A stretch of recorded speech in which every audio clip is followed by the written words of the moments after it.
தந்தை மகன் தூய ஆவியாரின் பெயராலே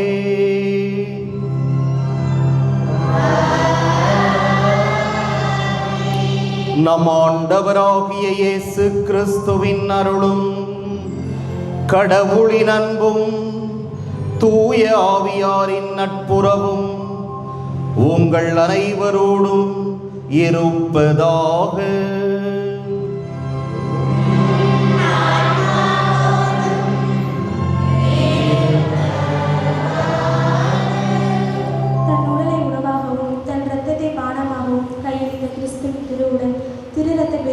வந்துள்ள அனைவரையும் அன்புடன் வரவேற்கின்றோம். இவ்வுலகின் மீது இறைவன் கொண்ட மேலான அன்பை இவ்விழா உணர்த்துகிறது.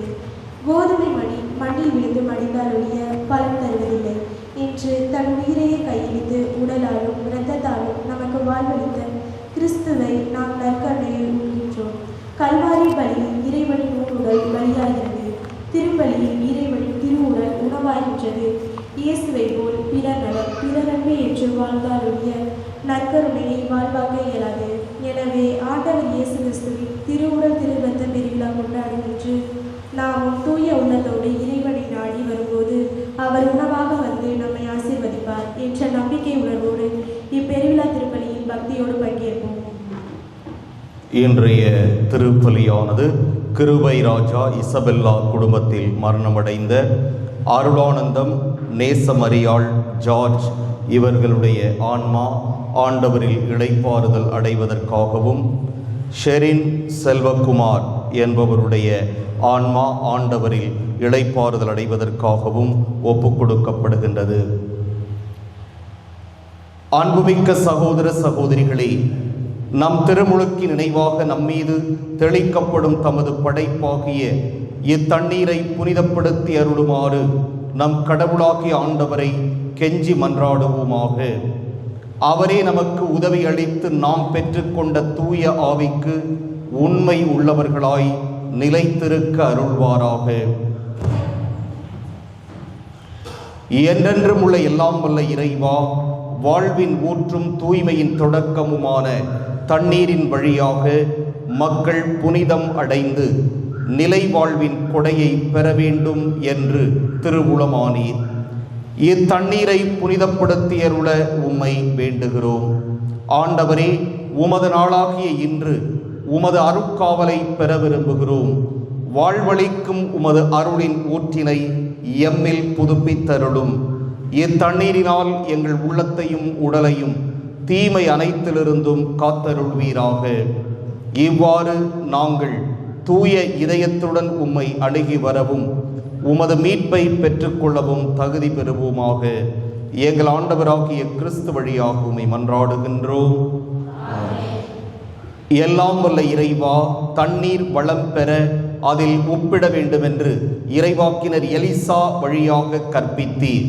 உமது படைப்பு பொருளாகிய இந்த உப்பை பரிவிரக்கத்துடன் புனிதப்படுத்தியருள உம்மை தாழ்மையுடன் வேண்டுகிறோம். ஆண்டவரே, உப்பு கலந்த தண்ணீர் தெளிக்கப்படும் இடமெல்லாம் தீயோனின் தாக்குதல் அனைத்தும் தோல்வியுறச் செய்வீராக. உம் தூய ஆவியார் உடனிருந்து எங்களை இடையராது காத்தருள்வாராக. எங்கள் ஆண்டவராகிய கிறிஸ்து வழியாக உம்மை மன்றாடுகின்றோம்.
எல்லாம் வல்ல இறைவன் நம் பாவங்களிலிருந்து நம்மை தூய்மைப்படுத்துவாராக.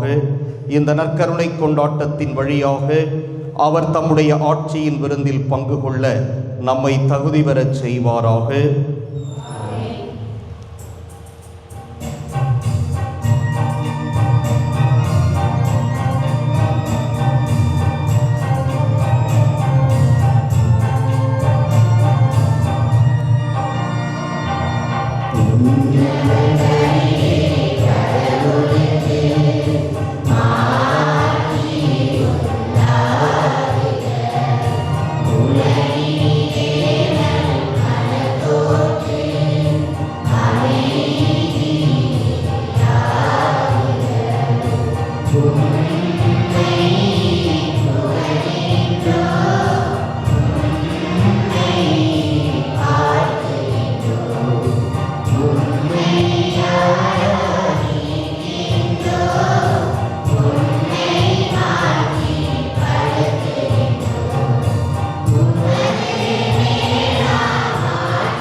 இறைவா,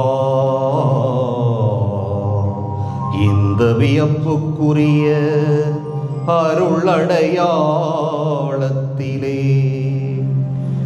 உம்முடைய பாடுகளின் நினைவை எங்களுக்கு விட்டு சென்றீ திருவுடல் திரு இரத்தமாகியவற்றின் தூய மறைபொருளை வணங்கும் நாங்கள் உமது மீட்பின் பயனை இடைவிடாமல் துய்த்து உணர்ந்து மகிழ அருள்வீராக. தந்தையாகிய இறைவனோடு தூய ஆவியாரின் ஒன்றிப்பில் இறைவனா என்றென்றும் வாழ்ந்து ஆட்சி செய்கின்ற உம்மை மன்றாடுகின்றோம்.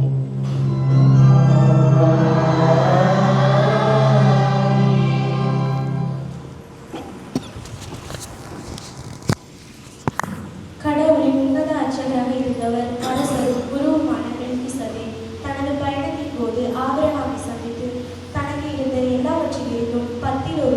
அவருக்கு கொடுத்து கடவுளின் ஆஸ்தியை இவர் வழியாக பெற்றுக்கொண்டார் என கூறும் முதல் வசனத்தை கேட்போம்.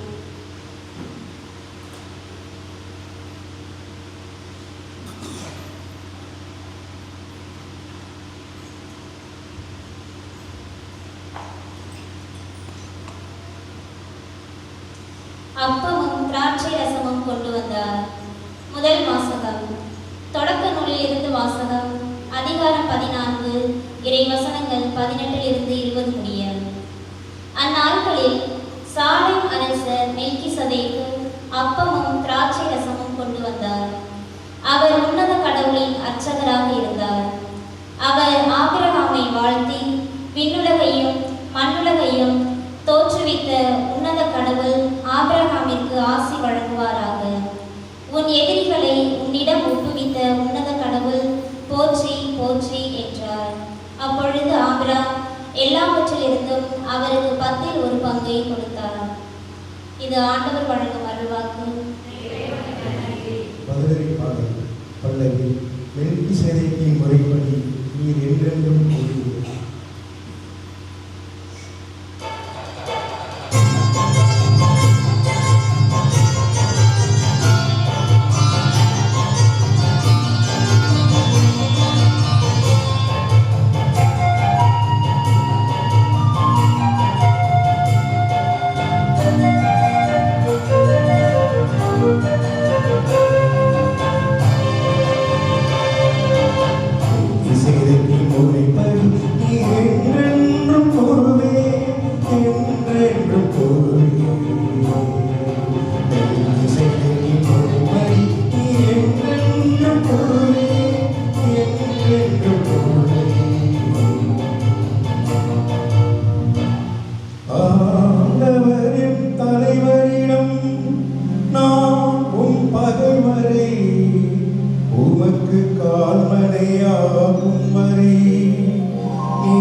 சேனையின் உறைபடி நீர் என்றென்றும் பொருளே என்றென்றும் பொருளே. கடவுளிடமிருந்து எதை பெற்றுக்கொண்டேனோ அதை உங்களுக்கு கொடுக்கின்றேன். இது எனது உடல், இது எனது இரத்தம், என் நினைவாக செய்யுங்கள் என்று சொன்ன ஆண்டவரின் செயலை நாம் நினைவு கூறும்போதெல்லாம் அவரது மரணத்தை அறிக்கையிடுகின்றோம் என்று உணர்த்தும் 2ஆம் வசனத்திற்கு செவிமடுப்போம். நீங்கள் உண்டு பருகும் போதெல்லாம் ஆண்டவருடைய சாவை அறிவிக்கிறீர்கள். திருத்தூதர் பவுல் கொரிந்தியருக்கு எழுதிய முதல் திருமுகத்தில் இருந்து வாசகம். அதிகாரம் 11 இறை வசனங்கள் 23 முதல் 26 வரை. சகோதர சகோதரிகளே, ஆண்டவரிடமிருந்து நான் எதை பெற்றுக்கொண்டேனோ அதையே உங்களிடம் ஒப்படைக்கிறேன். அதாவது ஆண்டவராகிய இயேசு காட்டி கொடுக்கப்பட்ட அந்த இரவில் அப்பத்தை எடுத்து கடவுளுக்கு நன்றி செலுத்தி அதை விட்டு, இது உங்களுக்கான என் உடல், இதை என் நினைவாக செய்யுங்கள் என்றார். அப்படியே உணவு அருந்திய பின் கிண்ணத்தையும் எடுத்து, இந்த கிண்ணம் என் இரத்தத்தால் நிலைப்படுத்தப்படும் புதிய உடன்படிக்கை. நீங்கள் இதிலிருந்து பருகும் போதெல்லாம் என் நினைவாக இவ்வாறு செய்யுங்கள் என்றார். ஆதலால் நீங்கள் இந்த அப்பத்தை உண்டு கிண்ணத்திலிருந்து பருகும் போதெல்லாம் ஆண்டவருடைய சாவை அவர் வரும் வரை அறிவிக்கிறீர்கள். இது ஆண்டவர் வழங்கும் அருள்வாக்கு. தொடர்பாடல். ஈசாக் பலியிலும் பாஸ்கா மறையிலும் நம் முன்னோருக்கு தந்த. அனைவரும் எழுந்து நிற்போம்.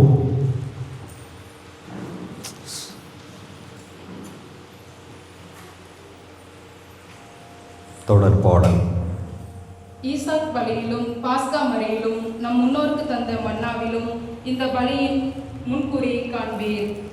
நல்ல ஆயனே, உண்மை உணவே, இயேசுவே, என்மேல் இறங்கிடுவீரே, நமக்கு நல்ல அமுதே ஊட்டிடுவீரே. உம் திரு மந்தை எம்மை காத்து நித்திய வாழ்வினர் வாழும் நாட்டில் நலன்கள் அனைத்தும் காண செய்வீர்.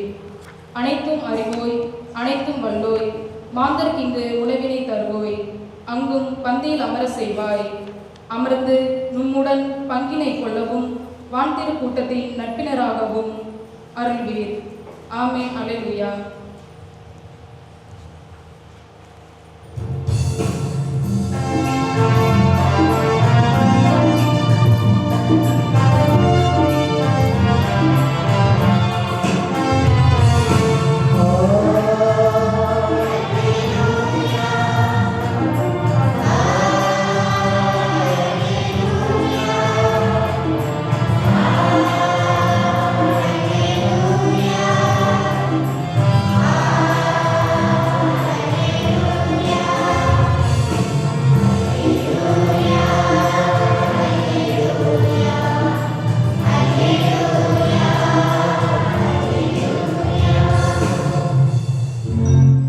விண்ணகத்திலிருந்து இறங்கி வந்த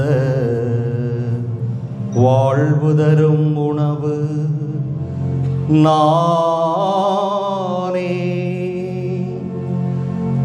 இந்த உணவை எவராவது உண்டால் அவர் என்றுமே வாழ்வார் என்கிறார் ஆண்டவர்.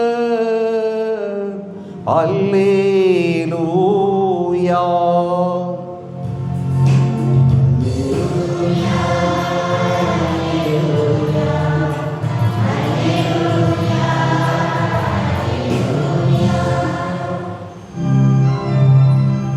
ஆண்டவர் உங்களோடு இருப்பாராக.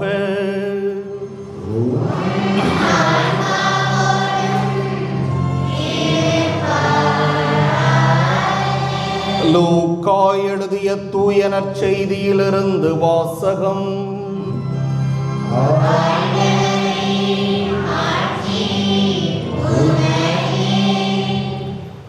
அதிகாரம் 9. இறைவாக்குகள் 11 தொடக்கம் 17 இறுதியாக. அக்காலத்தில் இயேசு மக்களை வரவேற்று இறையாட்சியை பற்றி அவர்களோடு பேசி குணமாக வேண்டியவர்களை குணப்படுத்தினார். பொழுது சாயத் தொடங்கவே 12 அவரிடம் வந்து, இவ்விடம் பாலை நிலமாயிற்றே, சுற்றிலும் உள்ள ஊர்களுக்கும் பட்டிகளுக்கும் சென்று தங்கவும் உணவு வாங்கிக் கொள்ளவும் மக்கள் கூட்டத்தை அனுப்பிவிடும் என்றனர். இயேசு அவர்களிடம், நீங்களே அவர்களுக்கு உணவு கொடுங்கள் என்றார். அவர்கள், எங்களிடம் 5 அப்பங்களும் 2 மீன்களுமே உள்ளன. நாங்கள் போய் இத்தனை பேருக்கும் உணவு வாங்கி வந்தால்தான் முடியும் என்றார்கள். ஏனெனில் ஏறக்குறைய 5000 ஆண்கள் அங்கு இருந்தனர். இயேசு அவருடைய சீடர்களை நோக்கி, இவர்களை 50 பேராக பந்தியில் அமரச் செய்யுங்கள் என்றார். அவர் சொன்னபடியே அனைவரையும் அவர்கள் பந்தியில் அமரச் செய்தார்கள். அவர் அந்த 5 அப்பங்களையும் 2 மீன்களையும் எடுத்து வானத்தை அண்ணாந்து பார்த்து அவற்றின் மீது ஆசி கூறி பிட்டு மக்களுக்கு பரிமாறுவதற்காக சீடரிடம் கொடுத்தார். அனைவரும் வயிறார உண்டனர். எஞ்சிய துண்டுகளை 12 கூடைகள் நிறைய எடுத்தனர். ஆண்டவரின் அருள்வாக்கு.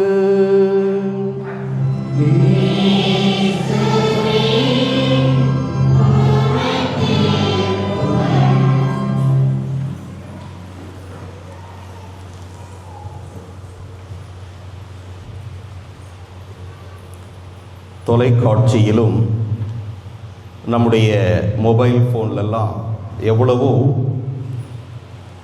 தேவையற்ற பதிவுகளை நாம் ஒவ்வொரு நாளும் பார்த்து கொண்டிருக்கிறோம். அண்மையிலே தேவையுள்ள ஒரு பதிவு வெளியானது. ஒரு நற்கருணை புதுமை சம்பந்தப்பட்டது, யூக்கரிஸ்டிக் மிரக்கிள். இதை பற்றி யாருக்காவது தெரியுமா? இதை பற்றி யாருக்காவது தெரியுமா? நற்கருணை புதுமை அண்மையிலே ஒரு க்ளூ கொடுக்குறேன், திருத்தந்தையால் அங்கீகரிக்கப்பட்டது. அது எங்கே நடந்துச்சு, என்ன புதுமை? யாராவது ஒருத்தருக்காவது தெரியுமா? தெரியாது. பாருங்கள், நம்ம மொபைல் ஃபோன் ஓடிக்கிட்டே இருக்கிறோம், எவ்வளோ விஷயங்களை பார்க்குறோம். ஒரு சில விஷயங்கள் நமக்கு தேவையானதாக இருக்கும், நிறைய விஷயங்கள் தேவையில்லாததாக. இது நமக்கு ரொம்ப அடிப்படையான ஒரு விஷயம், அது நமக்கு யாருக்கும் தெரியவில்லை. தெரிந்து கொள்ளுங்கள். கேரள மாநிலத்திலே, என்ன மாநிலம்? கேரள மாநிலம், கண்ணூர் மாவட்டம், கேரள மாநிலம் கண்ணூர் மாவட்டத்தில் தலசேரி அப்படிங்கிற ஒரு மறை மாவட்டம். என்ன மறை மாவட்டம்? தலசேரி மறை மாவட்டம். இந்த தலசேரி மறை மாவட்டத்தில் இருக்கின்ற ஒரு பங்கு விளக்கண்ணூர். என்ன பங்கு? விளக்கண்ணூர்ங்கிற ஒரு பங்கு. அந்த பங்குல 2013ஆம் ஆண்டு ஃபாதர் தாமஸ் என்கிற அந்த பங்கினுடைய பங்கு தந்தை அவர்கள் திருப்பலி நிறைவேற்றி கொண்டிருக்கிறார்கள். அப்பொழுது நம்முடைய ஒவ்வொரு திருப்பலியிலும் நடுப்பூசையில் அப்பமும் ரசமும் வசீகரம் செய்யப்பட்டு இயேசுவினுடைய உடலாகவும் இரத்தமாகவும் மாறும். இது நமக்கு தெரியும். அவ்வாறு அந்த புனித நிகழ்வு நடந்த பிறகு திடீர்னு பார்க்குறாரு, அந்த பெரிய அப்பத்தில் ஃபாதர் ஒப்பு கொடுப்பாங்கள்ல, அந்த அப்பத்தில் ஒரு சிறிய கரை ஒன்று இருக்கிறது. ஒரு கரை, ஸ்டெயின். பார்த்துக்கிட்டே இருக்கிறாரு. கொஞ்ச நேரத்தில் அந்த கரையானது அப்படியே விரிவடைந்து இயேசுவினுடைய முகமாக மாறிவிடுகிறது. இயேசுவினுடைய முகமாகவே அது மாறிவிடுகிறது. நல்ல வேளை, அதான் கடவுளுடைய அருள் திட்டம்ங்கிறது. அந்த நற்கருணையை அவர் உண்டு விடாமல், கன்சியூம் பண்ணாமல் அதை பத்திரமாக எடுத்து வைக்கிறார். அதற்கு பதிலாக வேறு ஒரு நற்கருணை, இந்த சின்ன அப்பம் என்று சொல்லுகிறோமோ, அதை அவர் உட்கொள்ளுகிறார். இதை பத்திரமாக எடுத்து வைத்து அந்த மறைமாவட்டத்தினுடைய, தலசேரி மறைமாவட்டத்தினுடைய ஆயரிடம் கொடுத்து அதை ரோமைக்கு அனுப்பி வைக்கிறார்கள்.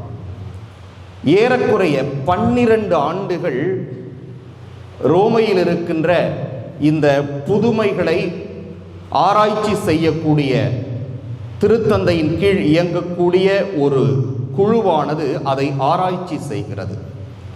செய்து ஆம் இது உண்மையிலேயே நற்கருணை புதுமைதான் என்று அங்கீகாரம் கொடுத்து கடந்த மார்ச் மாதம் 19ஆம் தேதி அங்கீகாரம் கொடுத்து விடுகிறது. ஆனால் முறையான அறிவிப்பு எப்பொழுது வெளியானது என்றால் இந்த ஆண்டு மே மாதம், இந்த ஆண்டு மார்ச்சில் அதை அங்கீகரிக்கிறார்கள். இந்த ஆண்டு மே மாதம் 31ஆம் தேதி அதே பங்கு கோயிலுக்கு டெல்லியிலிருந்து திருத்தந்தையினுடைய தூதர் அவர்கள், இன்னும் அந்த கேரளாவில் இருக்கின்ற பல பேராயர்கள் ஆயர்கள் அங்கு வந்து திருப்பலி நிறைவேற்றி அதிலே முறையாக திருத்தந்தையினுடைய தூதர் அவர்கள் அந்த நற்கருணையை புதுமையை அறிவிக்கிறார்கள். அதற்கு முன்பாக அந்த நற்கருணையை ஊர்வலமாக எடுத்து வருகிறார்கள். ஏறக்குறைய 10,000 பேருக்கு மேல் மக்கள் கூடியதாக நமக்கு சொல்லப்பட்டிருக்கிறது. அந்த நற்கருணையானது இன்னும் அதே பங்கு ஆலயத்திலே அதற்கென்று ஒரு சிறப்பான இடம் ஒதுக்கப்பட்டு அந்த இடத்திலே மிகவும் புனிதமாக பத்திரமாக வைக்கப்பட்டிருக்கிறது. இறை இயேசுவில் அன்புக்குரிய சகோதர சகோதரிகளே, இந்த நற்கருணை என்று வருகின்ற பொழுது நிறைய பேருக்கு இதில் எப்படி நம் ஆண்டவர் வீற்றிருக்க முடியும், உடலோடும் ஆன்மாவோடும் எப்படி வீற்றிருக்க முடியும் என்ற ஒரு கேள்வியை எழுப்புபவர்களுக்கெல்லாம் இந்த நற்கருணை புதுமையானது ஒரு விடையாக அமைகிறது. அது பல ஊடகங்களிலே வந்த பொழுது நன்றாக தெரிகிறது. இயேசுவினுடைய முகம் அப்படியே அதிலே தெரிகிறது. நீங்கள் திருப்பலி முடிந்த பிறகு உங்களுடைய இல்லங்களுக்கு சென்ற பிறகு நீங்கள் தேடி பாருங்கள். அண்மையில் தாய் திரு அவையால் அங்கீகரிக்கப்பட்ட நற்கருணை புதுமை என்று நீங்கள் போடுங்கள். உங்களுக்கு இந்த நற்கருணை ஆண்டவரை நீங்கள் பார்க்கலாம். அதில் இயேசுவினுடைய முகம் எவ்வளவு அழகாக இருக்கிறது என்பதை நீங்களும் அதை தெரிந்து கொள்ளலாம். இன்று நம்முடைய தாய் திரு அவையானது இயேசு கிறிஸ்துவனுடைய திருவுடல் திரு இரத்த பெருவிழாவை கொண்டாடி கொண்டிருக்கிறது. இது இல்லை என்றால் இந்த திரு அவை இல்லை என்று அர்த்தம். எனவேதான் இவ்வளவு பெரிய ஆலயத்தை நாம் கட்டியிருந்தாலும் அங்கே அவருக்கென்று ஒரு இடத்தை நாம் ஏற்பாடு செய்து கொடுத்திருக்கிறோம். திருச்சபை சட்டத்திலே அழகாக குறிப்பிடப்பட்டிருக்கிறது. ஒவ்வொரு ஆலயத்திலும் நற்கருணை பெட்டி எங்கே வைக்க வேண்டும் என்கிற ஒரு சட்டத்தையும் நமக்கு கொடுத்திருக்கிறது. ஆலயத்தில் இருக்கின்ற அனைத்து மக்களும் பார்க்கக்கூடிய ஒரு இடத்திலே அது வைக்கப்பட வேண்டும். யாருடைய கண்களுக்கும் அது மறைவாக இருக்கக்கூடாது. ஆலயத்தில் இருக்கிறவங்க பார்த்தா நற்கருணை பெட்டி தெரிய வேண்டும். அதுபோல ஒரு முக்கியமான இடத்தில் அது வைக்கப்பட வேண்டும். முடிந்தவரை அது பீடத்தினுடைய மையத்தில் இருக்க வேண்டும் என்று தாய் திரு அவையானது நமக்கு எடுத்து கூறுகின்றது. அப்படி என்றால் இதனுடைய முக்கியத்துவத்தை நாம் உணர வேண்டும். இயேசு கிறிஸ்து இந்த உலகிலே வாழ்ந்தபோது அவர் இன்றைய நற்செய்தியிலே நாம் பார்க்கிறோம்.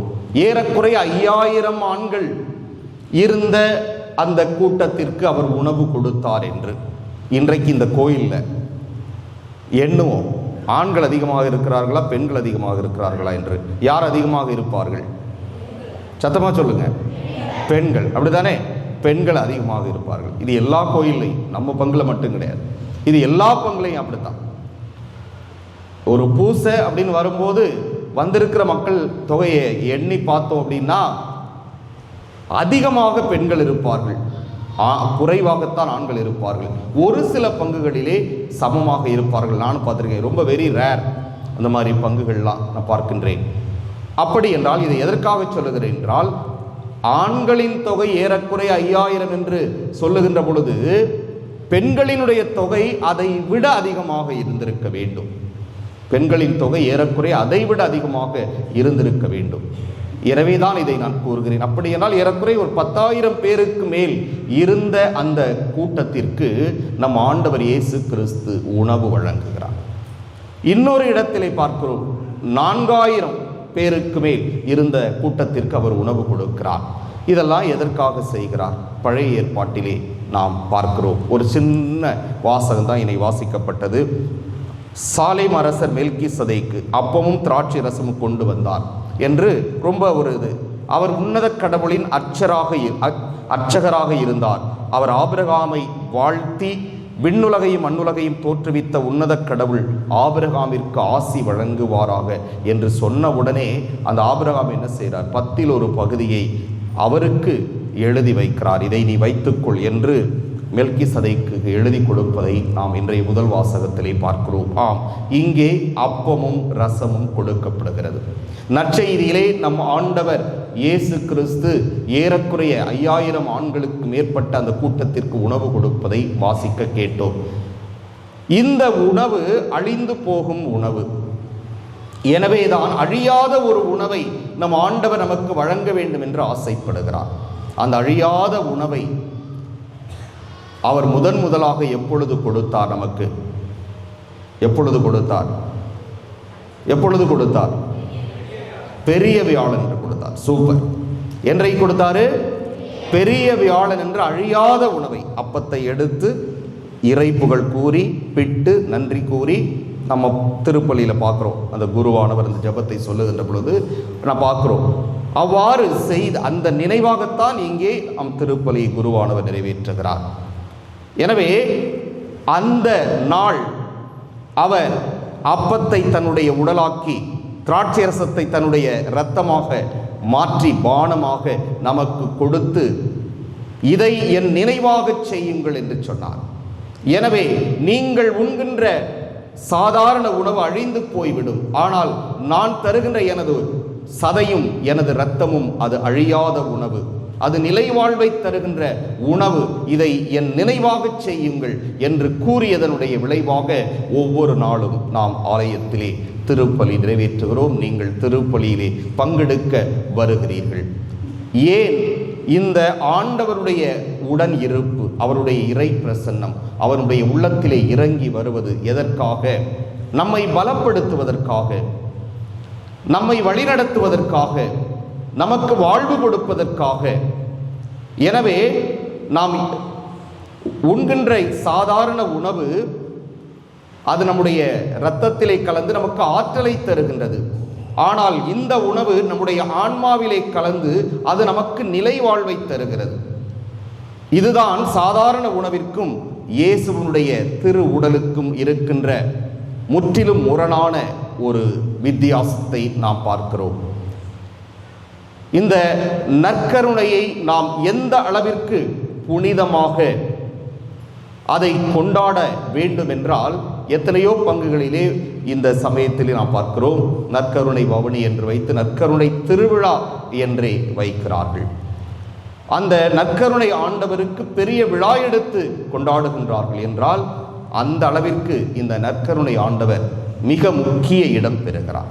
எனவேதான் உங்களுடைய இல்லங்களுக்கு இந்த நற்கருணை பெட்டி, இயேசு கிறிஸ்துவனுடைய உடலை மிக பாதுகாப்பாக வைக்கப் போகிற இந்த நற்கருணை பெட்டிக்கு நீங்கள் எல்லோரும் உங்களால் இயன்றதை கொடுத்திருக்கிறீர்கள், கொடுக்க போகிறீர்கள். அந்த அளவிற்கு இதற்கு நீங்கள் கொடுக்கிற ஒவ்வொரு பைசாவும் அது இயேசுவுக்கு கொடுப்பது. காரணம் என்றால் அதில்தான் அவர் குடியிருக்க போகிறார். நாம் அன்பாக காணிக்கையாக கொடுத்து அவருக்கு அதை கட்டி அமைக்கப் போகிறோம். எனவே நிச்சயமாக நம் ஆண்டவர் இயேசு கிறிஸ்து அதிலே பெரு மகிழ்ச்சி அடைவார். நாம் கொடுக்கின்ற அந்த காசுக்கு நமக்கு எவ்வளவோ அற்புதங்களையும் புதுமைகளையும் அருள் உதவிகளையும் நமக்கு பெற்றுத் தருவதற்கு அவர் தயாராக இருந்து கொண்டிருக்கிறார். எனவே அன்புக்குரியவர்களே, ஒரு பங்கினுடைய மையமே இந்த நற்கருணை தான். கிறிஸ்தவ வாழ்வினுடைய மையமே இந்த நற்கருணை தான். நம் ஒவ்வொருவருடைய வாழ்க்கையின் மையமாக இருப்பது இந்த நற்கருணை தான்.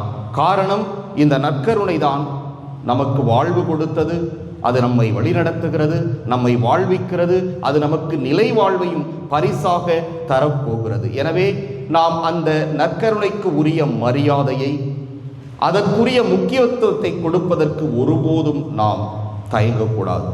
இந்த புதுசாக வந்திருக்காங்க சிஸ்டர், ஒவ்வொரு நாளும் ஒரு 2 மணி நேரம் இங்கே வந்து நற்கருணை ஆண்டவர்கிட்ட ப்ரேயர் பண்ணிட்டு தான் போகிறாங்க. நானும் ஆஃபீஸில் உட்காந்து பார்த்துட்டு தான் இருக்கிறேன்.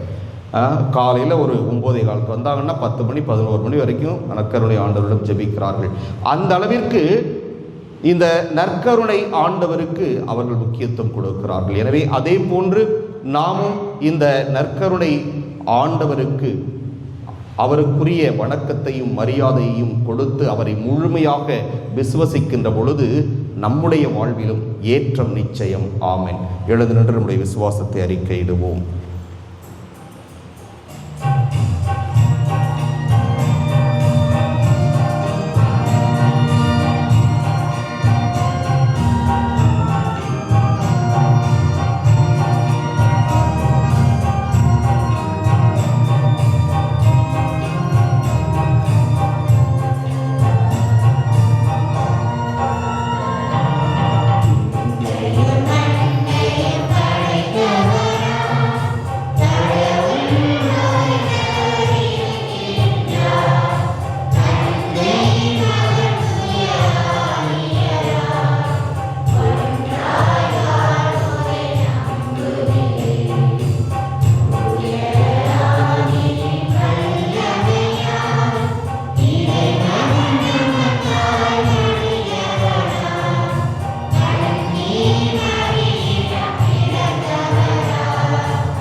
அன்புக்குரியவர்களே, நம்முடைய தேவைகளை எல்லாம் மன்றாட்டுக்களாக ஆண்டவரிடம் எடுத்துரைப்போம்.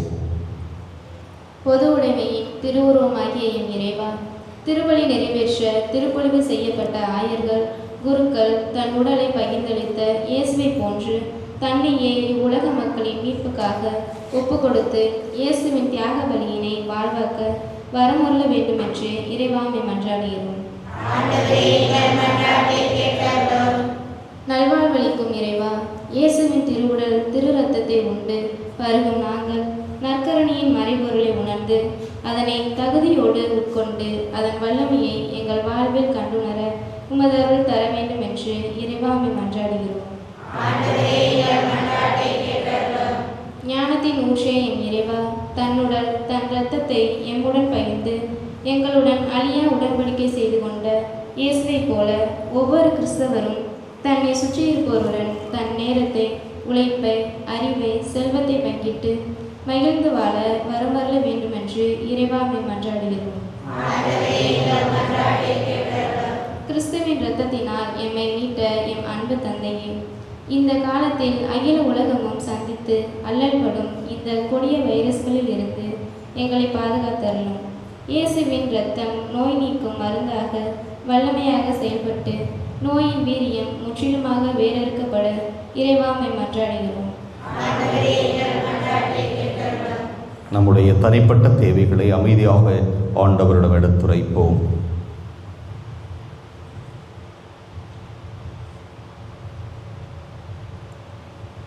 மன்றாடுவோமாக.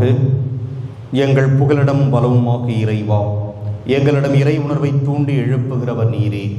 உம்முடைய மக்களின் உருக்கமான இந்த மன்றாட்டுக்களை ஏற்று நிறைவு செய்ய வேண்டும் என்று எங்கள் ஆண்டவர் கிறிஸ்து வழியாக உம்மை மன்றாடுகின்றோம்.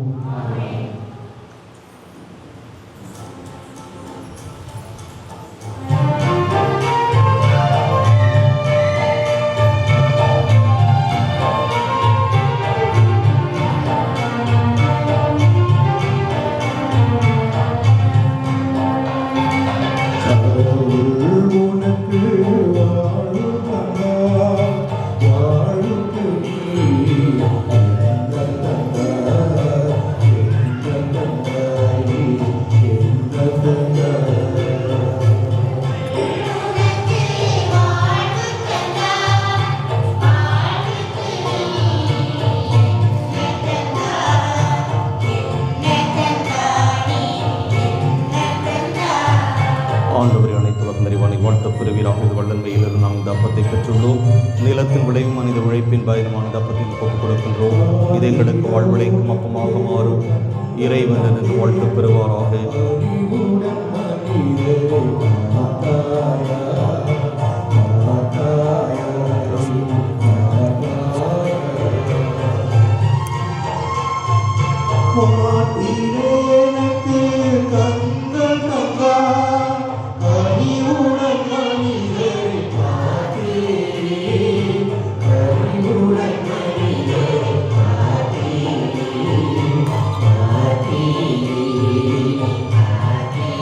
ஆண்டவரே, அனைத்து உலகை வாழ்த்தப் பெறுவீராக. வல்லமை மந்திரசத்தை பெற்றுள்ளோம். திராட்சை செடி மனித உழைப்பின் பயன் மந்திரசத்தை இது எங்கள் ஆன்மீக பானமாக மாறும். இறைவன் வாழ்த்தப் பெறுவீராக. ஆண்டவரே, தாழ்மையான மனமும் நொறுங்கிய உள்ளம் கொண்ட ஏற்றருளும். ஆண்டவரே இறைவா, நாங்கள்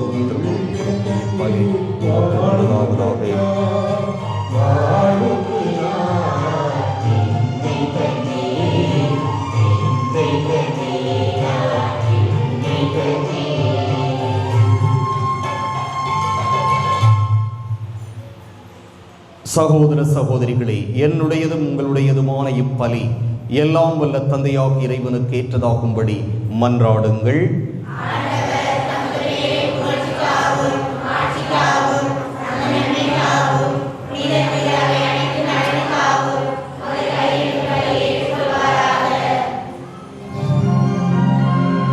ஆண்டவரே, நாங்கள் ஒப்புக் கொடுக்கும் இக்காணிக்கைகள் உமது மீட்பின் மறைபொருளை குறித்து காட்டுகின்றன. அதனால் உமது திரு அவைக்கு ஒற்றுமை அமைதியாகிய கொடைகளை கனிவுடன் தந்தருள்வீராக. எங்கள் ஆண்டவராகிய கிறிஸ்து வழியாக உம்மை மன்றாடுகின்றோம்.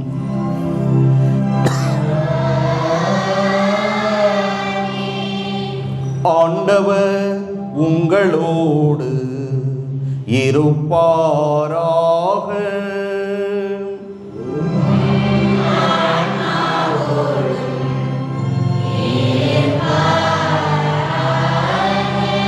இதயங்களை மேலே எழுப்புங்கள்.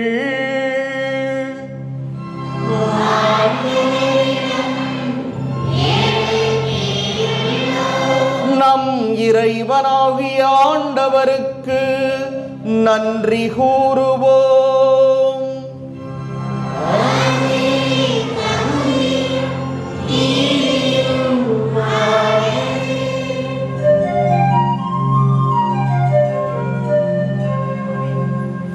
ஆண்டவரே,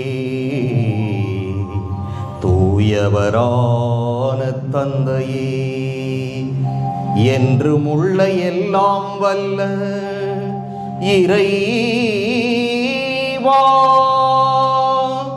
எங்கள் ஆண்டவராகிய கிறிஸ்து வழியாக எந்நாளும் எவ்விடத்திலும் நாங்கள் உமக்கு நன்றி நன்றி செலுத்துவது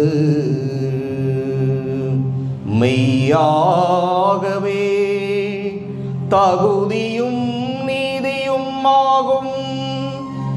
எங்கள் கடமையும் மீட்புக்கு உரிய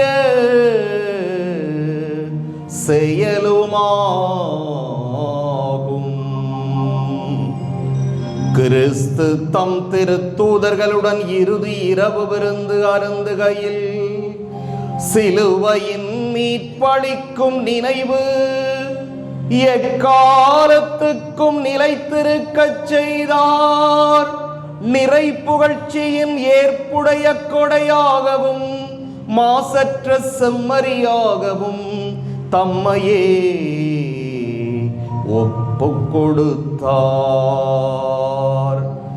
இவ்வாறு வணக்கத்துக்கு உரிய இந்த மறைபொருளை நீர் நம்பிக்கையாளருக்கு உணவாகத் தந்து அவர்களை புனிதப்படுத்துகின்றீர். அதனால் ஒரே உலகில் வாழும் மனித இனம் ஒரே நம்பிக்கை ஒளி பெற்று ஒரே அன்பால் பிணைக்கப்படுகின்றது. ஆகவே உமது அருளின் இனிமையை நிறைவாகச் சுவைத்து நாங்கள் விண்ணகச் சாயலை பெறுமாறு இத்துணை வியப்புக்கு உரிய அருளடையாளத்தின் விருந்தில் நாங்கள் பங்கு பெறுகின்றோம். எனவே விண்ணகத்திலும் மண்ணகத்திலும் உள்ள அனைத்தும் உம்மை தொழுது வணங்கி புதியதொரு பண்பாடுகின்றன. வானதூதர்களின் அணிகள் அனைத்தோடும் நாங்கள் சேர்ந்து முடிவின்றி பறைசாற்றி பாடுவதாவது.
ஆண்டவரே, நீ மெய்யாகவே தூயவர், தூய்மை அனைத்துக்கும் ஊற்று.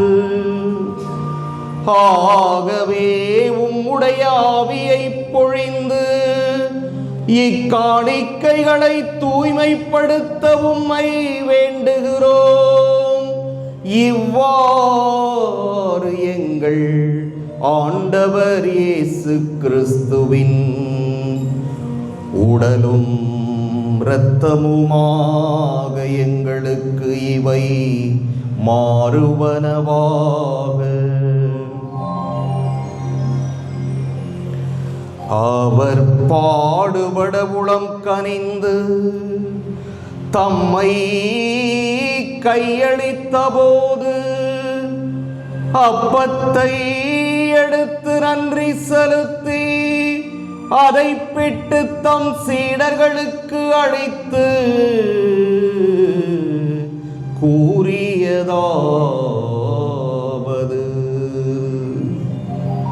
அனைவரும் இதிலிருந்து பெற்று உண்ணுங்கள், ஏனெனில் இது உங்களுக்காக கையளிக்கப்படும் என் உடல்.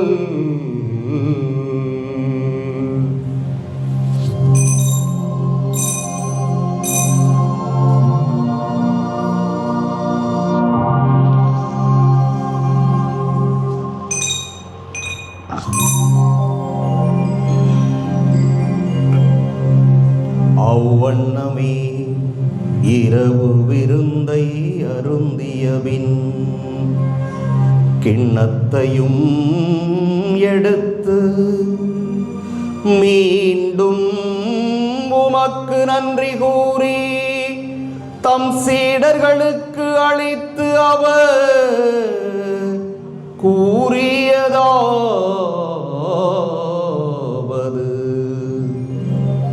அனைவரும் இதிலிருந்து பெற்று பருகுங்கள், ஏனெனில் இது புதிய நிலையான உடன்படிக்கைக்கு உரிய என் இரத்தத்தின் கிண்ணம். இது பாவ மன்னிப்புக்கென்று உங்களுக்காகவும் பலருக்காகவும் சிந்தப்படும். இதை என் நினைவாக செய்யுங்கள்.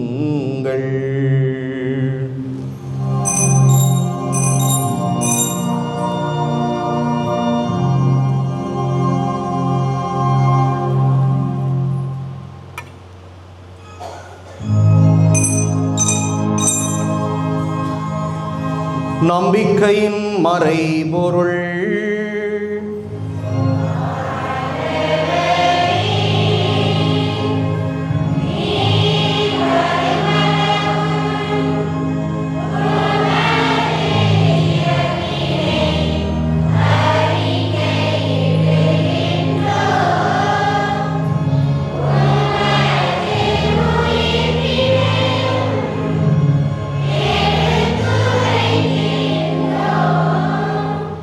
ஆகவே ஆண்டவரே, நாங்கள் கிறிஸ்துவின் இறப்பினையும் உயிர்ப்பினையும் நினைவு கூர்ந்து வாழ்வு தரும் அப்பத்தையும் மீட்பளிக்கும் கிண்ணத்தையும் உமக்கு ஒப்புக் கொடுக்கின்றோம். உம் திருமுன் நின்று உமக்கு ஊழியம் புரிய தகுந்தவர்கள் என எங்களை ஏற்றுக்கொண்டீர். எனவே உமக்கு நன்றி செலுத்துகிறோம். மேலும் கிறிஸ்துவின் உடலிலும் இரத்தத்திலும் பங்கு கொள்ளும் எங்களை தூய ஆவியார் ஒன்று சேர்க்க வேண்டும் என உம்மை தாழ்மையுடன் மன்றாடுகின்றோம். ஆண்டவரே, உலகெங்கும் பரவி இருக்கும் உமது திரு அவையை நினைவு கூர்ந்தருளும். எங்கள் திருத்தந்தை லியோ, எங்கள் ஆயர் சகாயராஜ், எல்லா திருநிலையினராகிய அனைவரோடும் உமது திரு அவை அன்பில் நிறைவு பெறச் செய்தருளும். மேலும் உயிர்த்தெழும் எதிர்நோக்குடன் துயில் கொள்ளும் எங்கள் சகோதரர் சகோதரிகளையும் இறந்தோர் அனைவரையும் இரக்கத்துடன் நினைவு கூர்ந்து உமது திருமுக ஒளியினுள் ஏற்றருளும். எங்கள் அனைவர் மீதும் இரக்கமாயிரும். கடவுளின் கன்னித்தாயான புனித மரியா, அவருடைய கணவரான புனித யோசேப்பு, புனித திருத்தூதர்கள், இவ்வுலகில் மக்குகந்தவராய் இருந்தோராகிய புனிதர் அனைவருடனும் நாங்கள் நிலை வாழ்வில் பங்கு கொள்ளும் தகுதி பெற்று உம் திருமகன் இயேசு கிறிஸ்து வழியாக உம்மை புகழ்ந்தேத்தும் வரமருள உம்மை மன்றாடுகின்றோம்.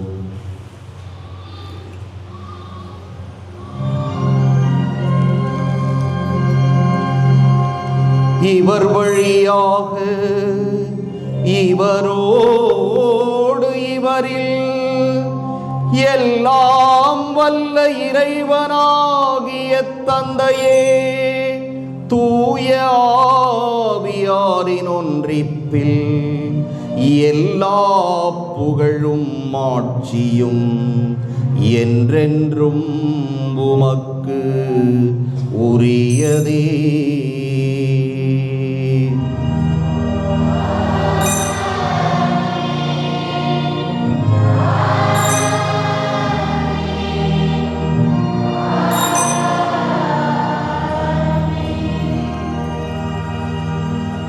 மீட்பரின் கட்டளையால் கற்பிக்கப்பட்டு இறைபடைப்பினையால் பயிற்சி பெற்ற நாம் துணிந்து பாடுவோம்.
துன்பத்திலிருந்தும் எங்களை விடுவித்து எங்கள் வாழ்நாளில் அமைதியை கனிவுடன் அருள உம்மை மன்றாடுகிறோம். உமது இரக்கத்தின் உதவியால் நாங்கள் பாவத்திலிருந்து எப்போதும் விடுதலை பெற்று யாதொரு கலக்கமுமின்றி நலமாயிருப்போமாக. நாங்கள் எதிர்நோக்கி இருக்கும் பேரின்பத்துக்காகவும் எம் மீட்பராகிய இயேசு கிறிஸ்துவின் வருகைக்காகவும் காத்திருக்கின்றோம்.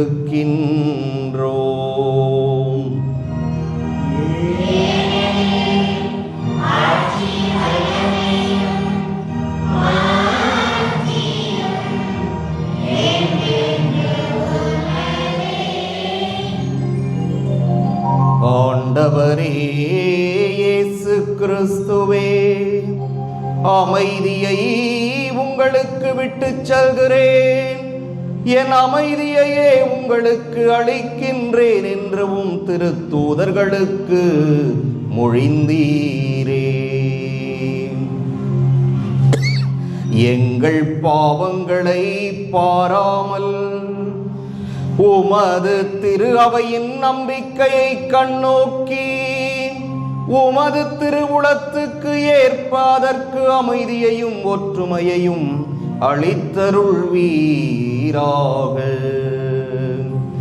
என்றென்றும் வாழ்ந்து ஆட்சி செய்கின்றவர் நீரே.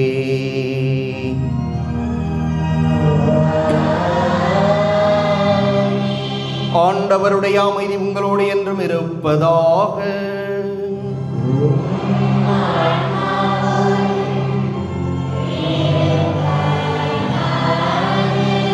ஒருவருக்கொருவர் அமைதியை பகிர்ந்து கொள்வோம்.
இதோ இறைவனின் செம்மறி, இதோ உலகின் பாவங்களை போக்குபவர். செம்மறியின் விருந்துக்கு அழைப்பு பெற்றோர் பேறு பெற்றோர்.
எனது சதையை உண்டு எனது இரத்தத்தை குடிப்பவர் என்னோடு இணைந்திருப்பார், நானும் அவரோடு இணைந்திருப்பேன் என்கிறார் ஆண்டவர்.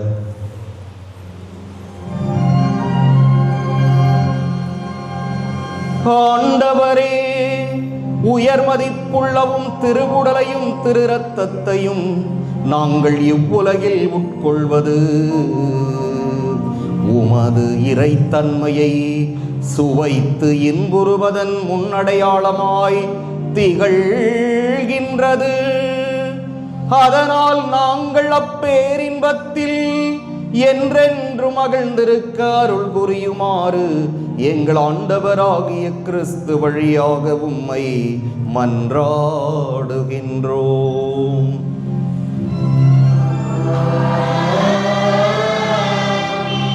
ஆண்டவர் உங்களோடு இருப்பாராக.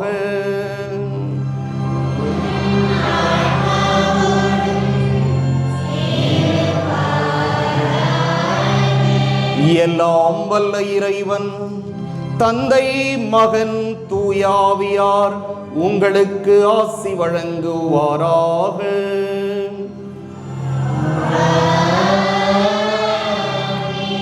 சென்று வருவோம். திருப்பலி நிறைவேறிற்று.